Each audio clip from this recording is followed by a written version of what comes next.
students, welcome to your class. I hope students, all of you have done your UT test fine. Yeah, okay. Come to now we will start our essay portion. We'll continue with our studies, and today I will be teaching you chapter 6, that is weather and climate. All of you know what is weather, what is climate? Yes, we'll see. How can we define weather, हम weather को कैसे define कर सकते हैं? Weather is defined as the condition of air. Weather तभी हम बता पाते हैं कि एयर की कंडीशन कैसी है, मतलब हवा, टेम्परेचर कैसे है, wind, air pressure, rainfall and humidity in the atmosphere. इन चीज़ों के ज़रिए हम बता सकते हैं, डिफाइन कर सकते हैं वेदर को एक किसी प्लेस और टाइम के अनुसार. वेदर कीप्स चेंजिंग, वी में वेदर चेंज होता रहता है. अभी मौसम गर्म है, अब थोड़े टाइम बाद ठंडा आ जाएगा. सो वी में एक्सपीरियंस डिफरेंट वेदर कंडीशंस. हम लोग अलग अलग वेदर कंडीशंस को एक्सपीरियंस करते हैं अपनी लाइफ में. In the morning, afternoon and in evening.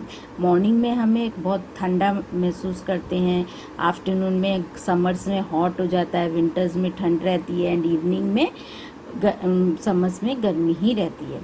So a sunny day में सडनली बिकम क्लाउडी. अभी सूरज है, सनी डे है, और एकदम से क्लाउड हो जाएगा तो बारिश वाला मौसम आ जाएगा. बिकम क्लाउडी एंड विंडी, हवा चलेगी. Weather affects our daily activities. हमारी डेली एक्टिविटीज़ को भी वेदर बहुत ज़्यादा इफ़ेक्ट करती है. वी चूज़ अवर क्लोथ्स, हम मौसम को देखते हुए कपड़े चूज़ करते हैं पहनने के लिए. उसी के अकॉर्डिंग खाना भी खाते हैं, लेट बनाते हैं अकॉर्डिंग, उसी के अकॉर्डिंग वेदर के. Now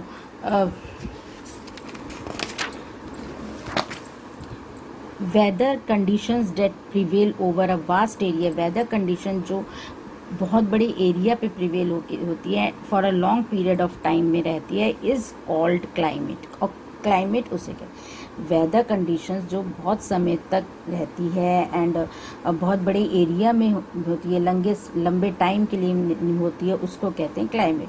places are said to have dry. उन जगहों को ड्राई प्लेस कहा जाता है. हॉट, वेट और cold climate if they have same weather conditions. अगर उनका सेम वेदर कंडीशंस होगा तो उनमें hot, wet, dry, cool climate सब कुछ होगा for a very long period of time. बहुत समय के लिए चलेगा. अप्रॉक्स यू कैन से 30 to 40 years. Now climate also affects our life. हमारी ज़िंदगी को भी क्लाइमेट इफेक्ट करती है. गर्मियों में हमें गर्मी बहुत लगती है. We wear cotton clothes and we drink lots of water. The intake of water is increasing. We are taking water after a second, after a minute, and we wear clothes according to the weather. So our clothing, housing, transportation and food, इन चीज़ों say that we eat, जो हम खाना खाते हैं, ये influence करता है climate of a place में जहाँ हम रहते हैं. Okay. Different places in the world. जगह वर्ल्ड में अलग अलग जगह का अलग अलग टाइप के क्लाइमेट होते हैं. कंट्रीज़ लाइक कनाडा, जो बाहर की कंट्रीज़ होती हैं जैसे Canada, Norway, Sweden and Russia, ये बहुत ठंडी होती हैं. While several parts of India, India के कई पार्ट्स होते हैं, Myanmar, China, Bangladesh, Indonesia, we are hot and humid. वहाँ पे गर्मी और ह्यूमिडिटी बहुत होती है. The regions with smaller climatic condition, जहाँ वो रीजन जहाँ पे थोड़ा क्लाइमेटिक कंडीशंस होता है, similar way of life too, same condition होते हैं, क्लाइमेटिक कंडीशन सेम होते हैं, वहाँ पे लाइफ भी सिमिलर वे पे ही चलती है. The climate of a place, एक जगह का क्लाइमेट किन फैक्टर्स पे इन्फ्लुएंस करती है वो हम बताएंगे. तो नंबर 1 इज़ लैटिट्यूड और distance from the equator. Latitude और इक्वेटर लाइन से कितनी दूर है वो जगह, उस पर डिपेंड करती है. And distance from the sea, altitude और height above the sea level, humidity and direction of winds. One by one we will read elaborately. Now factors that influence climate, वो फैक्टर्स जो climate को influence करते हैं, होते हैं, जिनकी वजह से क्लाइमेट चेंज होता है, या लैटिट्यूड और डिस्टेंस फ्रॉम द इक्वेटर। अब आप student see at the right side of your page diagram the sun rays falling on the earth. Sun, ये जो आप देख रहे हैं, ये सब सन रेज आ रही हैं जो अर्थ पे गिर रही हैं, ठीक है। अब ये देखिए, ये साउथ पोल है, दिस इज़ नॉर्थ पोल। हमारी इक्वेटर लाइन 0 डिग्री है, बीच की line, this is an equator line, all of you can see this is a equator line, and this is north south pole, and the rays are these sun rays. So the earth's surface is heated by the rays of sun.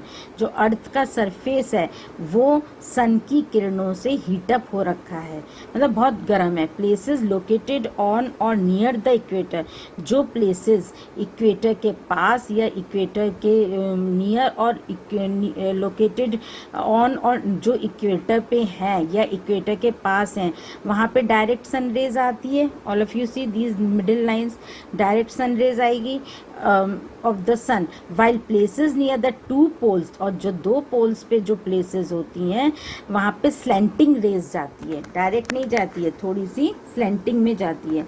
Slanting rays of the sun have to travel through a greater distance. Slanting rays जो होती है वो बहुत दूर से गिरती है, उनका जो वो किरणें जो आती हैं सूरज की बहुत दूर से गिरती है।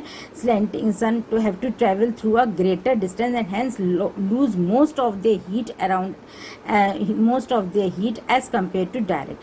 देखिए डायरेक्ट सन रेज एक अलग चीज हो गई, और जो दूर से रेज आ रही है नॉर्थ पोल पे वो अलग है। डायरेक्ट सन रेज आ रही है जो वो ज़्यादा हीटअप करेगी than compare to the rays which are slanting, which is having a distance from the earth. So compared to direct rays travel yes lose most of their heat, अपनी ज़्यादातर heat बीच में ही वो कम हो जाती है as compare to direct rays में कहीं कम नहीं होती, वो सीधा पड़ती है सूरज की किरणें पृथ्वी पर। Compare to direct rays the rays that travel a shorter distance, shorter distance में कम रेज आएंगी, लॉन्गर डिस्टेंस में ज़्यादा आएंगी, and hence retain most of their heat. So the closer place is to the equator. सबसे closer place कौन सी है, कहाँ पे होगी, जहाँ इक्वेटर पे कोई जगह हो या इक्वेटर के आसपास हो। The hotter as its climate, उसका भी क्लाइमेट गर्म होगा। The closer place is to the poles, सबसे क्लोजर प्लेस पोल्स पे the colder is its climate, और वहाँ पे वो कोल्ड रहेगा। All of you understand? Okay, now second point, altitude और height above the sea level. The rays of the sun heat the surface of the earth। जो सन की जो raise होती हैं वो हीटअप करती हैं अर्थ को। The heated surface then heats the atmosphere, फिर वो सरफेस गर्म हो जाता है और फिर वो माहौल को भी, एटमॉस्फेयर को भी गर्म करता है। प्लेसेस एट हायर लैटिट्यूड, जो जगह हायर लैटिट्यूड्स पे हैं वहाँ पे कम रेज आती हैं, because the rays are coming like slanting with the distance. Heat from then lesser heat than those places that are lower latitude, और जो लोअर लैटिट्यूड है उस पर भी कम आती हैं। Hence the temperature at higher latitude, ऊपर वाले हायर लैटिट्यूड पे और are lower than in the plains, मतलब कम हायर लैटिट्यूड पे the temperature at higher latitude का टेम्परेचर लो होगा प्लेन से के मुकाबले। द टेम्परेचर डिक्रीजेज, वहाँ पे टेम्परेचर कम हो जाएगा as the height of the land increases. क्यों? क्योंकि लैंड की हाइट इंक्रीज होगी। दिस इज द रीज़न, ये वो इसी की वजह से hill stations are cooler than plain even in summer. Hill stations जो होते हैं वो कूलर होते हैं, ठंडे होते हैं समर के टाइम पे भी। Most peaks in the Himalayan mountain, कई सारे पीक्स हिमालयन माउंटेन्स कवर करते हैं विद स्नो, वहाँ पे बर्फ़ गिरती है during summers. If you have been on a holiday, हम लोग ज़्यादातर हॉलीडेज़ पे हिली एरियाज़ में जाना चाहते हैं। क्यों? वहाँ पे समर्स में कभी कभी कहीं कहीं पे बर्फ़ गिरती है, क्यों? वो हाइयर उस पे है। यू वुड हैव नोटिस्ड, आपने देखा होगा, it gets cooler as you go up, जैसे जैसे हम ऊपर जाते हैं हमें ठंड मिलेगी। जैसे Darjeeling, Darjeeling is it high, Darjeeling is it height, is a high, in the height of the Darjeeling is above, at a height of 6,982 feet above sea level. That means Darjeeling, the height is from the sea level, it is this much feet above, 6,982 feet above. So that is why it is cooler than Delhi, which is at sea level.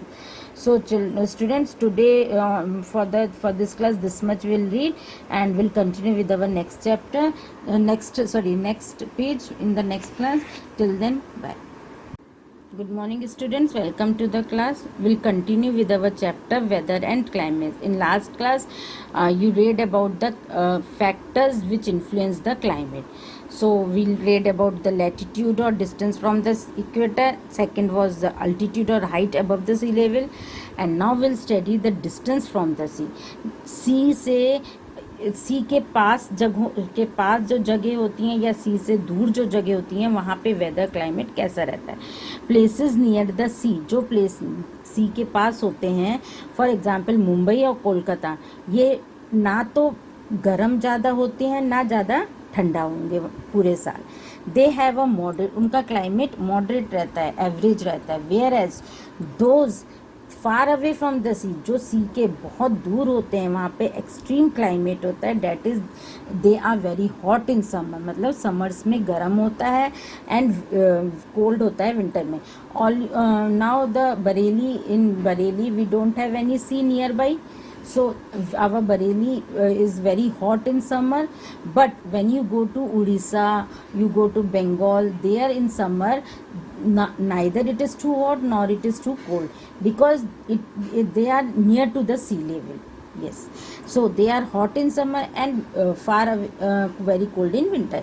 In summer the land gets heated, गर्मियों में land, हमारा ज़मीन जो है वो heat up हो जाती है जल्दी, और वहाँ से गर्म हवा निकल के ऊपर जाती है and make a cooler air from the sea to below it, और वहाँ जाके ऊपर जाके सी के संग मिल कर के वो हवा मिलके कूल हवा देने को कोशिश करती है, देती है. दिस कूल ब्रीज, और ये कूल ब्रीज कहाँ से आती है? कमिंग फ्रॉम द सी, सी से कूल्स द लैंड. फिर वो शाम होते होते शाम होते होते हमारी ज़मीन जो है वो ठंडी हो जाती है near the coast. In winter the sea loses heat, और विंटर्स में क्या होता है? सी लूजेज हीट, मतलब सी पे स्लैंटिंग वाली वो आती हैं किरणें, तो वहाँ पे हीट कम आ जाती है slowly, and therefore it remains warm. Sorry students, I was saying wrong, I'm sorry. In winter the sea loses heat, sea जो है वहाँ पे कम heat up होता है slowly, हल्के हल्के आती है, and therefore it remains warm. This warm air rises, और ये warm air ऊपर जाती है and blows towards the land, और जमीन की तरफ ब्लो करती है and makes it warm. Now humidity, what is humidity? Humidity we say ना उमस वाली गर्मी, yes that is humidity. When air has a large content of moisture, जब हवा में बहुत ज़्यादा moisture होता है या water vapor होता है उसमें, it leads to humidity, वो humidity में convert हो जाता है. Humid air also affects the climate. Humid air जो होती है, गर्म हवा, उमस वाली हवा, वो climate पे effect होती है, जगह के climate पे. It is one of the main reasons of rainfall, और ये एक main reason है rainfall. ज़्यादा humidity होगी तो रेनफॉल अच्छी होगी. The amount of rainfall and the season influence, जो जिस अमाउंट में रेनफॉल होगी कम या ज़्यादा, और जो इन्फ्लुएंस करते हैं season, the climate of that place, उस जगह का क्लाइमेट, उसका क्लाइमेट वो करते हैं. प्लेसेस विद कोल्ड क्लाइमेट, और जो जगह ठंडी क्लाइमेट की होती है, एक्सपीरियंस स्नोफॉल, वहाँ पे ज़्यादा बर्फ़ और गिरती है और रेनफॉल कम होती है. Now direction of wind, winds have a great effect on the climate, winds का क्लाइमेट पे बहुत बड़ा इफेक्ट है. डिपेंडिंग फ्रॉम वेयर, वो डिपेंड करता है कि विंड कहाँ से आ रही है. दे मे बी कूल, वहाँ से ठंड से भी आ सकती है, ठंडे एरिया से, हॉट से भी, ड्राई से भी, और फुल मॉइस्चर वाली हवा भी आ सकती है. विंड्स ब्लोइंग फ्रॉम डेजर्ट, जो हवा डेजर्ट के एरिया से आती है वो गर्म होती है और ड्राई भी होती है. While those blowing from the sea, और जो सी की तरफ से आती है वो कूल होती है और उमस भी उसमें मॉइस्ट भी होता है. जैसे कि Delhi is hotter in summer, Delhi गर्म होता है गर्मियों में, due to dry and hot cold winds. क्यों होता है? क्योंकि ड्राई और हॉट कोल्ड विंड्स की वजह से, जो from the Himalayas cause a cold wave in northern India. ना winds play a major role in formation of clouds, winds जो है बहुत बड़ा रोल प्ले करती है क्लाउड्स के आने में. डेट कॉजेज, जिसकी वजह से बारिश होती है. Winds that blow over ocean, जो विंड हवा ओशियंस के ऊपर चलती है, ऊपर से आती है और कैरी करती है मॉइस्चर अपने संग. These moist winds rise up, और ये मॉइस्ट विंड ऊपर को राइज करती है एंड कूल, ठंडा हो जाती है, to form water droplets, water droplets में बदल जाती है, जिसको हम कहते हैं रेनफॉल कहते हैं. When winds reach a mountain, जब विंड्स माउंटेन पे जाती है, they are force to rise, उनको फिर वहाँ से भी ऊपर को जाना होता है. एज दे राइज, जैसे जैसे हवा ऊपर को जाती है, the cool and form water, और वो ठंडी होती है और रेन में बदल जाती है, वाटर ड्रॉपलेट्स होके. Hence it rains more in mountain areas, मतलब ज़्यादा रेन माउंटेन एरियाज में होती है. Areas near the sea coast, जो सी कोस्ट के पास जो एरिया होते हैं वहाँ भी ज़्यादा रेन होती है. नाउ व्हाट क्लाइमेटिक और heat Jones.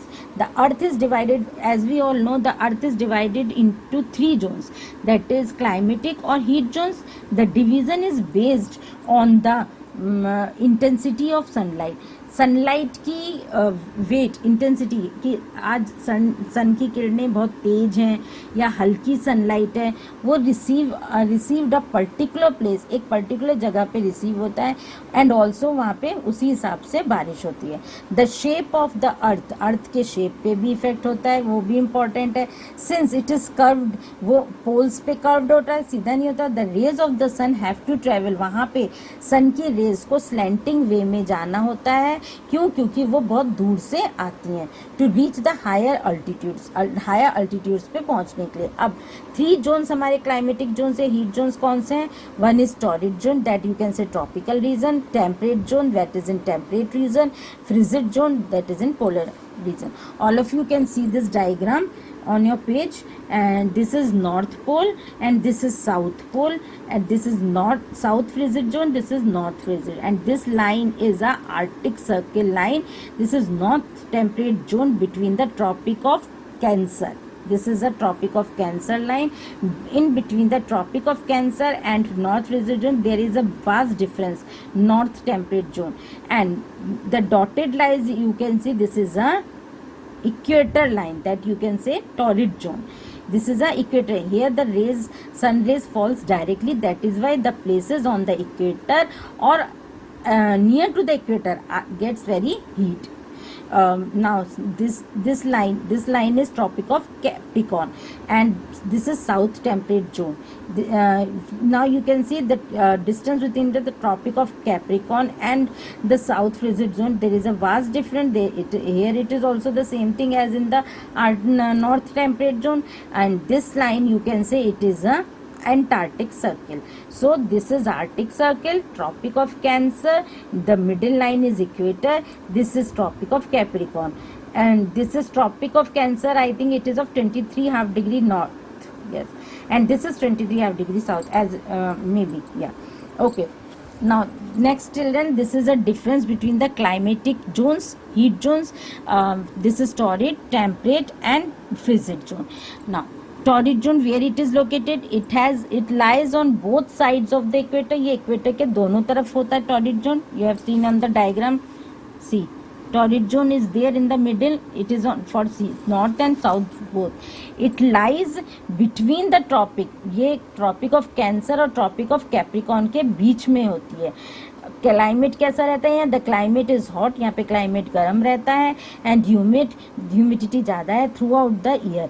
This is because, humidity क्यों ज़्यादा है? Because the rays of the sun fall directly, यहाँ पे डायरेक्टली सन की रेज पड़ती हैं. द सन शाइन्स ब्राइटली, यहाँ पे सन बहुत चमकता है. And temperature is very high, यहाँ का टेम्परेचर बहुत गर्म होगा, बहुत हाई पे रहता है all the year around. It rains very heavily, यहाँ पे बारिश भी बहुत तेज होती है every afternoon. The area is covered with thick and dense forest, इसका एरिया, इसके चारों तरफ बहुत ज़्यादा फॉरेस्ट है, घना जंगल है. These forest are known as rain forest, इन फॉरेस्ट को रेन फॉरेस्ट कहा जाता है. Now temperate zone, all of you see where it is located. Temperate zone is located, the area lies between the torrid and frigid zone. ये temperate zone जो है torrid और frigid zone के बीच में है, in both hemispheres between the tropic of Cancer and Arctic Circle in the northern, and tropic of Capricorn and Antarctic Circle in the south. Now climate, the area is neither very hot, यहाँ पे ना तो ज़्यादा ठंडा होता है ना ज़्यादा गर्म होता है. दिस इज क्यों होता है ऐसा? क्योंकि ऑफ इट्स डिस्टेंस की वजह से फ्रॉम द इक्वेटर, सन की रेज, सन इक्वेटर से दूर हो जाता है.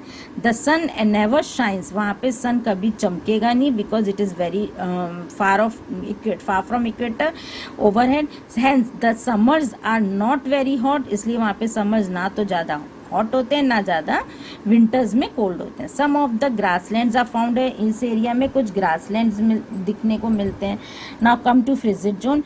It is located, lies between the Arctic and the North Pole in the northern hemisphere, and Antarctic Circle in the and the South Pole in the southern hemisphere. How was the climate? The area has an extreme cold climate. यहाँ का area बहुत ही cold होता है. This is क्यों? Because the sun's rays are slanting. यहाँ पे सन की raise slanting वे में आती हैं and give very little and give very little heat, वहाँ पे कम हीट देते हैं. समर्स आर वेरी शॉर्ट्स, यहाँ पे समर्स बहुत छोटे होते हैं, विंटर्स बड़े होते हैं, सीवियर होते हैं. The seas and lands in the Arctic and Antarctic circle, जो आर्टिक और एंटार्क्टिक सर्कल में जो सीज होते हैं are frozen throughout the year.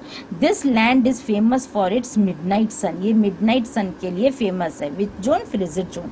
The sun does not set for days, यहाँ पे सन ज़्यादा दिनों के लिए नहीं रहता है. Stretch for 6 months, for another 6 months, 6 months के लिए रहता है बस. और अगले 6 month में the sun does not rise, वहाँ पे सन नहीं उगता है फॉर डेज, कई दिन तक. Very little vegetation is found, यहाँ पे वेजिटेशन ज़्यादा नहीं दिखने को मिलती है. So students, here I finished my chapter. This is a new words, you have to write in your copy all the new words, this one, and this next page you can see multiple choice questions also you have to do in your book. This is I have tick marked one way of the life influenced by climate. Okay, so you have to do in your book. You can see, all of you can note it down. For places near the equator revolve the which near the equator में कैसे? Direct rays. Very good. Rains have their sources in, rains कैसे source में आती है? Winds के, snow के, hail के, या none of this? I think it's none of this. Still then I will confirm it. Places near the sea coast gets more air, yes, more rain. Places that are very cold, जहाँ पे जगह पे ज़्यादा ठंडा होता है, वहाँ पे क्या एक्सपीरियंस होती है? बर्फ़ गिरने की, स्नोफॉल की. Yes, okay. So you have to do it in this multiple choice question in your copy and the question in your book, sorry, and another other work you will I will give you in the next class. Till then, bye.